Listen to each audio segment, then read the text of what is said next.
Hey everyone, and welcome back. This is episode 51 of the At the Coffee Table podcast. I'm Jason Klink, and I have the privilege today of being joined by Tracey Liv of Liv.Lit.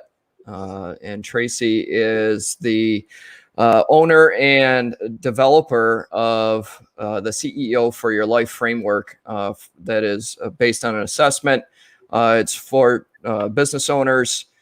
Tracey Liv stands for Tracey Livingston Howard. Like I said, she was the co-founder of Liv.Lit. She aims to inspire business leaders to wake up feeling lit up and excited about their life, their work. She has put together the CEO for Your Life framework and assessment. She's known by her clients as being much more than just a coach, that personal development or life coach, business coach. She's a public speaker. She's been all over the world, Palestine, the UK, and here in North America. She's originally from the US and is currently living with her husband and family in Germany. Tracey, thank you for joining me today. Woo! What an introduction. I have felt all over the world. It's great to be here.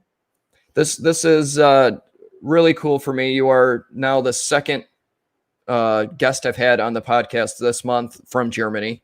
And with my last name, it's kind of apropos, so, and it's fun for me to do. So how are you? How are things across in Europe, and how are things going for you?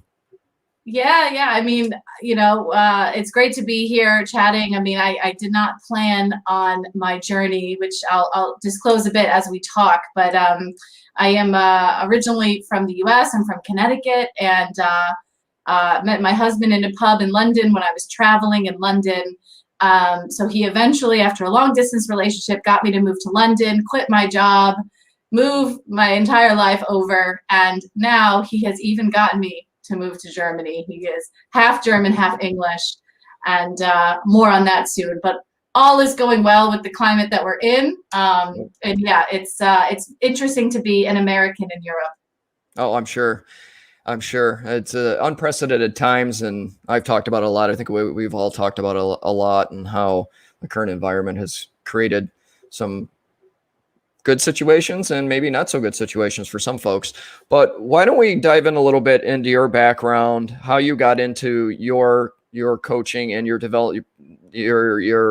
development business, I guess we'll call it, for lack of better terms, and just what drives you each and every day to do what you do. Yeah, well, thanks. I mean, Liv.Lit, the company itself, it is all about business leaders really going within and exploring what they want out of business, what they want out of life, and what they want to create. And so, I've always known there was something more for me. And maybe someone that's listening, you feel that there's something more for yourself in your life. You might be sitting on the couch, or I know a little bit about your story, about you have this voice saying, go and travel the world, go and start a business. You're reading all the books, you're listening to podcasts, and those are the type of people that we typically work with, because they're the ones that just, are curious, and they want to grow and explore. And so I've always been that way ever since I was a little girl. I was always curious about people. I was always curious about my neighbors and the world, and just trying to figure out what my place was in the world. Right. So to be honest, I did not plan to be an entrepreneur. I didn't plan to start a business. I was working kind of in the traditional model of success. Whereas I got my bachelor's degree, my master's degree, I worked in a company. And after my father's, he had a business when I was growing up, it didn't work out. I kind of learned that that's not safe. And so I ticked all the boxes, started climbing the corporate ladder, but I personally found myself really dissatisfied. But I was always the person that people would come talk to. Right. Like that person in your office where you're like, can I talk to you for a minute? And Right. I didn't manage them directly, or I worked with students at American University. I was always someone that people wanted to talk through something with, and not just to talk and vent about a problem, but really wanted to create a solution. So I started doing what I did a long time ago, probably 13, 15 years ago, before I even started my company. All good stuff. And what drew me to you and watching you put a ton of content out on Instagram, on the social platforms. What drew me to you here recently was your CEO of your life, and some of the consulting work and coaching work that I do. I always talk about having that 100% ownership, right or wrong, it's yours, own it. And we had talked a little off camera not too long ago about that that drive to do something else. You get burned out, or you're just not enjoying what you're doing. You're not excited about going to work every day and doing your shift work or your 9 to 5 or whatever it might be. And you feel like there's something else out there. And then you may get exposed a little bit here and there of different things. And, for some, it's jumping off. I've said this before, jumping off a cliff without a parachute, taking that big step, but still having that complete ownership of everything that you're doing. Do you find that are there certain parts of that, certain parts of your framework that you put together that are more difficult for people to grasp onto versus others? Well, good question. And I'll back up because I think some people might want to know what we mean by the CEO of your life. So what the heck is that? Right. And then even with the framework and the assessment, which people can take, it's for free. It's a 10-minute assessment. And it's not about your personality. There's a lot of assessments around, this is who you are, this is your personality. Whereas the CEO of your life assessment is behavioral. You're meant to change your behavior in order to create the outcomes that you want. So it's very empowering for people to take it because they're going to be looking at what behavioral changes do I need to make? And I can do it. I can make that happen. It's not because I'm one way or another that it's not possible. Right. So, our CEO of your life framework is really built on our success model, and it has 3 pillars. The first one is inner growth. So someone who is being the CEO of their life, and you might be listening, and you might feel that this applies to you, is that you're growing and evolving to be the best version of yourself at this moment in time. It is not a destination to be your best self. People just talk about it very loosely, but it's about how can I be the best Tracey or the best Jason right now? And we are each working on our own stuff in the background to be able to be whatever that version is. So I work with clients about, they want to speak on stage, and they have a vision to speak in front of, I have one client right now, 10,000 people. She can see it. It's at her company conference when it's opening in Las Vegas, whenever we can do that again. Right. She wants to get there, but she gets nervous talking in front of a group of 100 or 500. So her version of this herself, her CEO, needs to grow so that her public speaking could be spot on and incredible on stage at that place. So our process works with people to grow themselves to become that person. Right. The second pillar of the success model is alignment. So as you were saying, people might not be working in a job that they like, or maybe they don't have the life partner in their life, or there are things that they want. Maybe it's health, and they don't have it right now. Alignment in our success is all about you're living in alignment with who you are and what you want and your purpose. So you could be working a job that you don't like, but you could be living in alignment by building out the job or the career that you do want. So when you're off your job, I remember when I was working in DC at a job I didn't like, at 6 a.m. I'd wake up and go to the coffee store for 2 hours. And I would read philosophy, and I would write. And I actually started my TraceyLiv.com, which eventually became my first business. It was a blog. And I loved it. And I was in the vortex, and I was creating content, and I was so aligned. Even though my day job wasn't aligned, I was starting to build up that muscle of alignment in my side job, what I was doing. So everyone needs to really think about, what does alignment look like for me? And then the last one is manifestation, or you could call it outer success. It's just that you're achieving your goals. You're creating the wealth you want, the impact, you have the life you want. You've kind of manifested your reality. Right. And so if one of those are off balance, the person needs to be the CEO of their life to get that back into what we call the sweet spot of being the CEO to make it happen. What comes up for you as I share the CEO and the success model? Well, it's funny because I sit here and I think about something I've talked about before was, you have kind of the the bucket of what I call the kind of an empty life. And to me, it's an empty life where, and I come from a generation that you went to high school, went through school, you graduated high school, you went to college, you graduated college, you got a job, you work 9 to 5, and you work 30 years and you retire, hopefully with enough to live on until you die. That's it. And to me, over the last probably 10 years, that seemed very, very empty to me. And it didn't have a purpose. It didn't have a drive. It was just meandering along each and every day.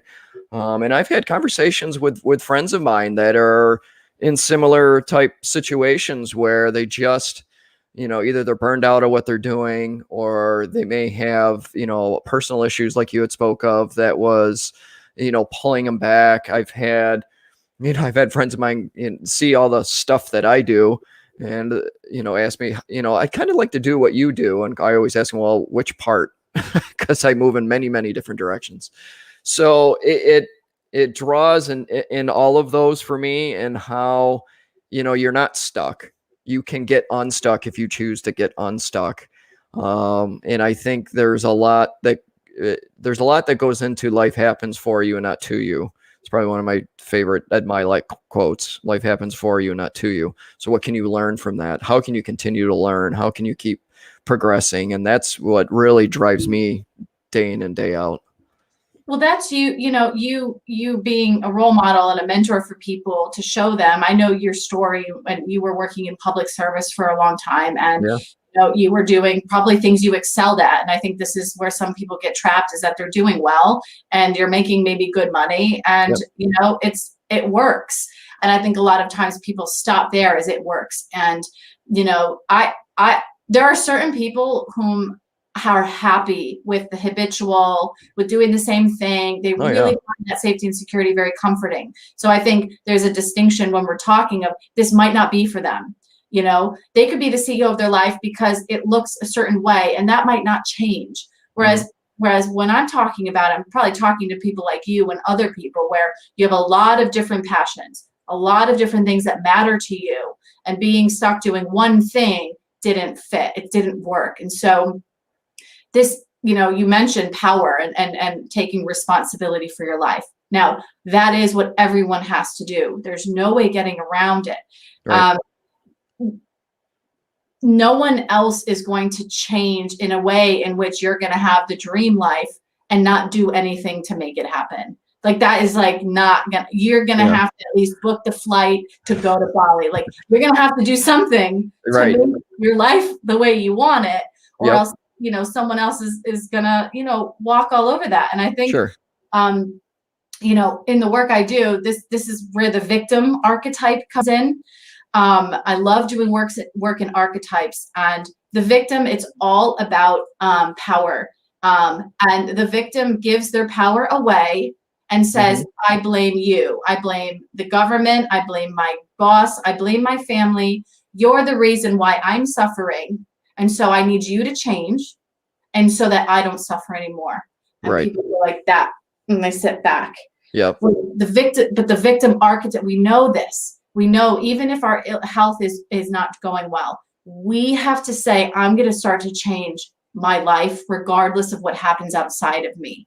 That's being the CEO of your life, even with your kids, even at your church, wherever you are. It's like, I'm not going to wait for the church to change.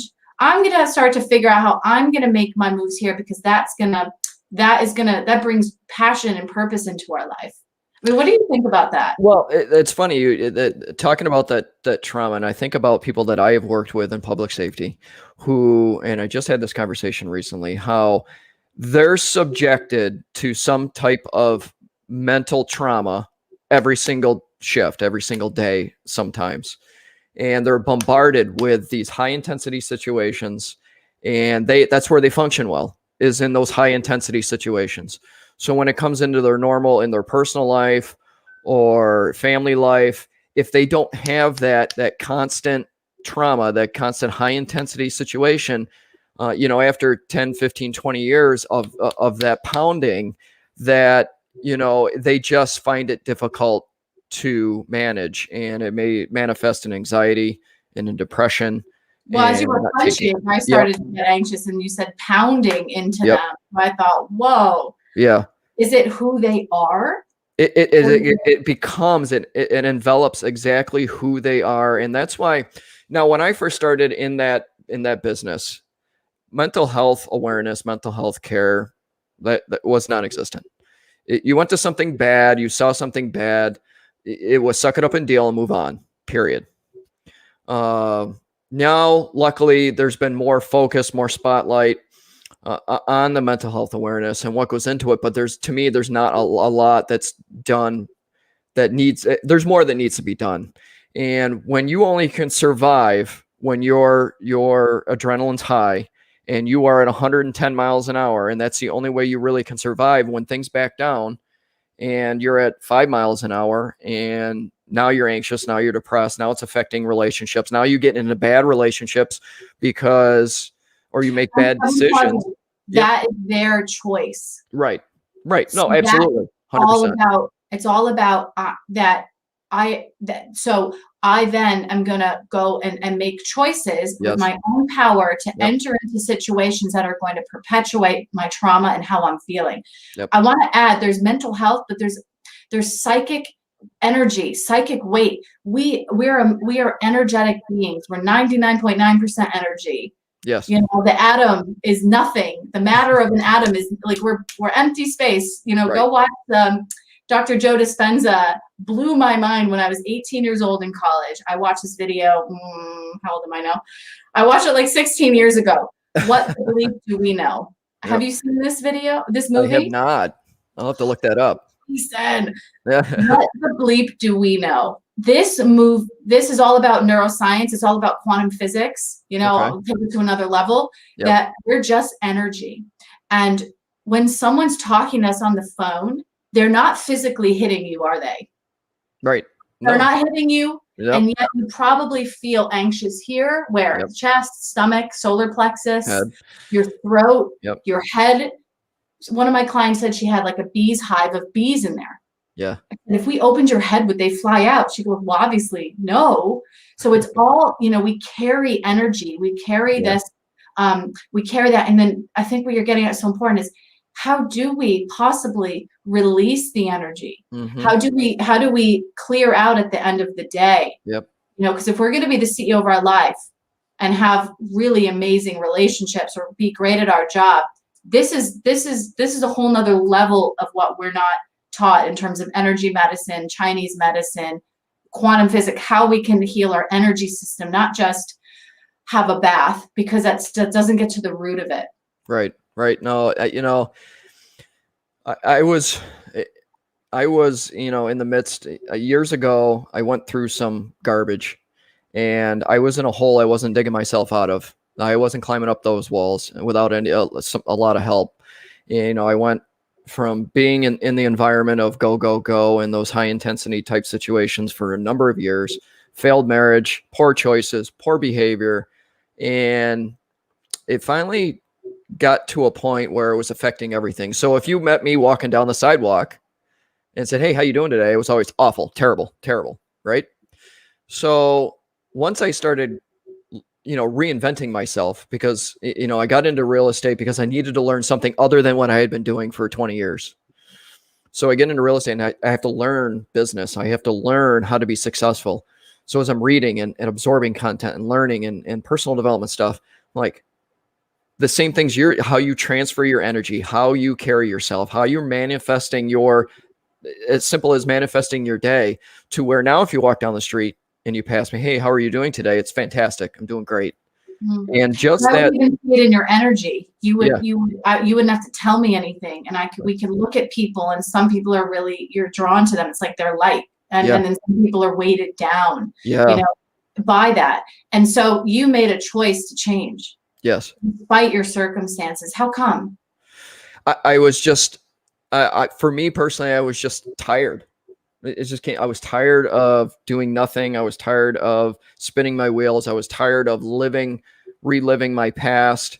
And, you know, I give a lot of praise and gratefulness, whatever gracious attitude to my wife, because when I met my wife, up to that point, everybody, no relationship was worth the energy. They were very temporary. And when I met my wife, she was probably the most honest, straightforward person I had ever met. And she was the first one in a long time that would look me straight in the eye and just call me out of my BS. What are you doing? She was going through a tough time herself. So together we really reinvented our lives and made something better. And, as I started learning more and wanting to do better, that was the pivotal point for me to, what, this is the direction I need to be going in, and not wallowing where I was in that hole. Because realistically, I'm just going to live with a bunch of regrets and not do anything positive. So that's a big story. And I feel there's a lot underneath that. And you made a very interesting point about, you made a decision at some point. Yep. You know what? I don't know where I'm going. I don't know what's going to happen. But a lot of times people, when they're getting on the path to being the CEO of their life, when they're this is you, like, getting on the path of alignment, you're getting on the path of your inner growth and who you want to be. And you're getting on the path of what you really wanted to manifest. That always gives me chills, because there's like this pivotal moment where someone's going to say, I'm just going to start walking on this road. Where does this one lead? And our process is behavioral, because if we listen to you, you might have a bit of a vision. You have to change your choices and behavior, your intentions of like, well, maybe I want a different career. Let me start to make a choice on a Saturday to do something different. Why don't I, if I want to, have a better relationship with my wife, maybe I need to start figuring out emotional equilibrium. I need to start not just managing emotions as if like there's some emotions are the color of life. That's one of our pillars in our process. One of our 6 pillars is emotions are your inner compass. Emotions are telling you if something's on or off. Yep. Period. Yeah. Period. Yep. 100%. They're telling you if something's on or off. Beep, beep, all the time. And when people only get in burnout in the red, when they are saying, they're shoving their emotions in this big closet and then it explodes. That's burnout. Yeah. That's burnout. Yep. 100%. They're doing work that they hate. I mean, I could just describe everyone. Yeah. And, what I think would be helpful for people listening is just thinking about if you were really honest, like you said, I was being honest. What's the biggest challenge in your life right now? What's the biggest challenge you're facing? Every single person I talk to, I work with multimillionaires. They look like they have it all in outer success, manifestation, but on the inside, they're out of alignment. So I don't know. Do you want to share like one of your biggest challenges at the moment, or maybe jump off of that? So for me personally, I have a very bad habit of not wanting to crawl to sprint instead of crawl, walk, run, sprint. It's crawl to sprint. What does that mean? Crawl to sprint? What do you want? Like all the different business stuff that I do and getting those results. I want just I don't want to call it instant gratification, because I'm not really looking for instant gratification, but I want results sooner. And I'm putting in the work and I want results sooner. So when things for me tend to get in a little bit of a rut, that's when the frustration starts coming out. And when the frustration comes out, it's like, all right, now I got to reinvent everything, or not reinvent everything, but I got to restructure and switch it up and try to do something else, because this isn't getting the results that I was hoping for. So that's one of how big of the results are you trying to get? It's the goal of mine at some point before retirement to be my own boss, to work my businesses, to be my own boss, to help out as many people as I can, and just make a difference. And I wish I had done this. This is the one regret I had, is not knowing this. And we didn't have the digital connection that we have now. When I started in the working world, we didn't have the digital connection. So, rapid fire or instant access to this type of information to people like you wasn't there, because you'd either have to go somewhere and learn it, or read it, or order it, or whatever it might be. But we didn't have this digitalized world that we do now. So I always look at it. You said so many important things. I'm not even sure where to start. All right. So I would just have you think, everyone listening, have you think about who are the people that you really admire, alive or dead. Who are the people that you really admire? And when did they actually hit their fame? When did they hit their goal? I want you just to think about that. When you were talking, I was thinking of Louise Hay. She wrote, You Can Heal Your Life. Mm-hmm. And she had gone through traumatic, so much stuff in her life. And she ended up publishing, I think in her 60s. She has Hay House, Dr. Joe Dispenza, big Gabby Bernstein are publishers with Hay House. Louise Hay only became who she, like, her stuff was like way later in life. Yeah. Mark Twain is my hero. I'm obsessed with him, and my husband already knows it, so it's fine. I love him to pieces. And he, obviously, people reach fame when they're not even alive. But I think what you're looking for is that you want to create or do something that's going to be remembered for a long time. Legacy. Okay. Legacy. So stop with the quick stuff. Yeah. It's going to be that deep thing that's going to be your legacy. It's not going to, the goal should be milestones to the big one. Like you should know the small things to the big. But I want to create a masterpiece. I want to create really good work, not quick stuff, which is all over. Right. Two things. The crawl to sprint. I just want to get there. So when people are crawling to sprinting, they're either called like a miracle when something happens like that. It's a miracle. Right. So it means it goes from thought to form really fast. Thought to form. That's a miracle. You're like, oh my gosh, I'm just healed, or something happens. I haven't actually said this publicly yet, but my husband and I have decided that we're gonna help my mom in her retirement, and we were able to buy her a house and make sure that she has her living expenses covered. I wouldn't have been able to do this if I hadn't started a business and if I was on this traditional path. And my mom said she's been praying for like 30 years of how she's gonna be able to have a retirement. And she's been praying, and all of a sudden she got a phone call from me. It's going to happen. And she's still in shock. It's been like 5 months. And she's saying, are you serious? For her, it went from thought to form overnight. She saw nothing coming, and it was out of the dark. Right. So you can crawl to sprint, but pick the thing you want to crawl to sprint with, maybe. Right. Two more things as you're listening.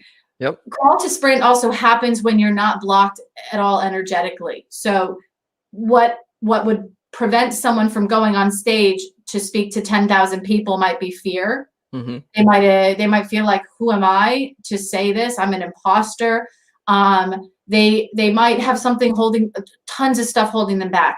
Whenever energetically we have things in our way, I do this because I'm doing the chakras.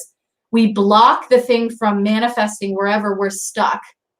So if we can't speak our truth, we're going to block right here, and the thing can't go down. We can't crawl to sprint. So you can crawl to sprint in certain things, but probably the thing you want to is a lot bigger, and you're running maybe some things, you're listening, things that are stopping that from going. Right. Is any of that on the mark, or is something different? No. I think you're spot on. I think that, there's many different avenues to take, and there's many different, every situation's not every situation's the same. So it's making the right patterns and creating the action in order to achieve the legacy you're looking for, or to achieve the result you're looking for. And that's what it means to me. It's taking the right action, gaining the right knowledge, taking the right action. Don't suffocate yourself in one way and not in another way, in order to have that kind of the balance that you have spoken about, that balance. Well, again, it's good. It's about alignment. So it's about alignment right now. So if you want to be your own boss right now, the easiest way to sabotage yourself is to do too many things at once. So the saboteur archetype, everyone has it. Everyone has 4 archetypes. They have a victim. We all have an inner victim. We have an inner child. Mhm. The saboteur archetype, and this one's the best one. It's called the prostitute. And the prostitute, everyone's like, you need to like tell me what that is. So you can look it up. Carolyn Miss has a great book called Sacred Contracts. The prostitute is like when we sell ourselves to something that we don't like. So going into a job every day that you do not like, that's your prostitute archetype saying, well, they pay me. You know, I'll make some, you sell yourself for some money, or you have a really good title. You know, you're really high up in a company. The prostitute archetype is telling you, you're not going to find anything better. You should just go into this thing, even though morally or ethically you don't like it. You're selling your morals and your ethics for something. Mm-hmm. So that's awesome. So I see a lot of lawyers in London, you know, walking to their job for 17-hour days. I said, there's all the prostitutes out there walking to the company and sitting in the building all day at their own expense, right? So not to say they're all not doing what they love, but I've met quite a few of them. And so the saboteur teaches us the power of choice. How could you make the choices that are aligned, that are going to help you be your own boss? And then as you're your own boss, how do you use that, all that extra time and energy to build your legacy? So it's all about like alignment and aligned for the first thing before the next thing, instead of all at once, because if we have too many choices, there's too much change and we can't go deep with any of it. Makes a lot of sense. It really does. And, you know, I think that anybody listening could find some value of those nuggets in there, of the concepts in there, in order to, you know, improve something that they may or may not be doing, a road they want to go down, a change they want to make. I find a whole lot of value in every part, even the prostitute, every part of that. And it's funny because when you said that, I thought of my years as a 911 dispatcher. We used to talk about the people that worked all the overtime and how they hoard themselves out to county government because they worked all this overtime. And instead of being a whore, it was, well, no, we're fiscally promiscuous. That's what we were. But that's how it manifests. So it's every archetype is neutral. I'll close with this. They're not good or bad.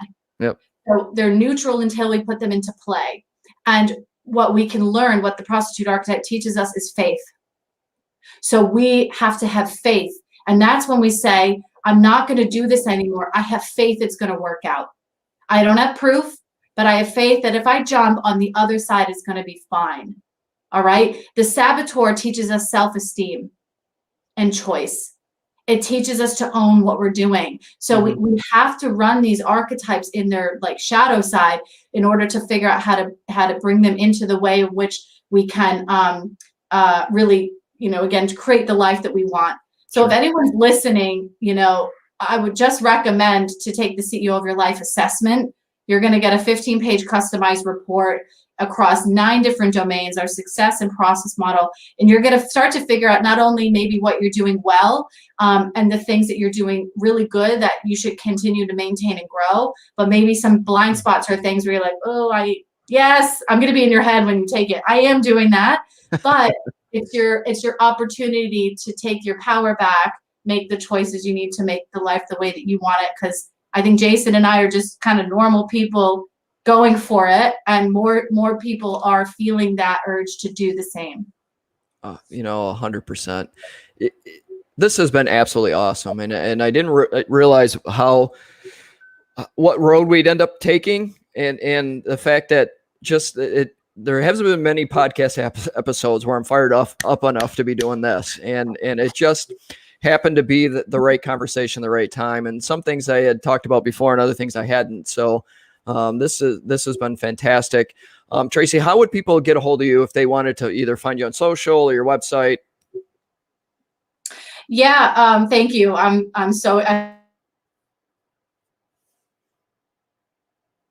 feel we see in a way. Our website is livlitceo.com. I don't know. Can I show you this? There's livlitceo.com. You can find me. I'm very active on LinkedIn. I do work with business leaders, either founders of their own businesses, thriving companies, or higher up executives, upper management in companies. So LinkedIn's kind of my favorite place, but I'm very active on Instagram, Tracey_Liv. Maybe you can share it after. Yeah. And honestly, if anyone heard something that stuck out, or I said a book or quote or something, and you have a question, just drop me an email. My email's at the top of my website. I'd be happy to personally respond to anyone as a question or wants more resources on something that I've mentioned. Fantastic. Tracey, I'd love to do this again sometime, have you come back on, and maybe we can dive into some more, that because I feel like this could go on for an hour and a half, at least for me anyway. So Thank you. I thoroughly enjoyed it. And thank you so much for asking me to come on. It's been a pleasure. Outstanding. All right, guys, that's the At the Coffee Table podcast for today, where we sit down at the virtual coffee table. We may or may not have a beverage, but we'll talk about anything and everything, and try to come up with a solution or two, and hopefully bring value. So if you found any value, please share, comment on it. We'd love to hear your comments and feedback.